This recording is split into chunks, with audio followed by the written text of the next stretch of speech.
Pakita mo yung wow legs mo yan. Oh, legs.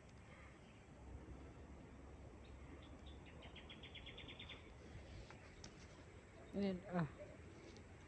Nakahiga lang sa lupa. Ito kami sa lupa eh.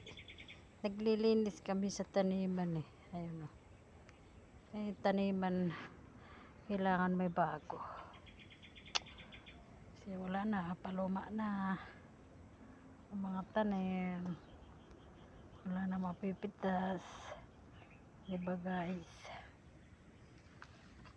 Sino yung maawa dyan, magtulong sa amin na makaahon sa hirap.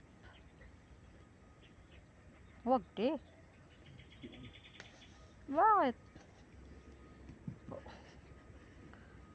Buwang. Buwang ba yun? Magsasabi ng totoo. Hindi naman ako nagnakaw. Nagsasabi lang ng totoo. Ay, kinuong kati ng ulo ko ah.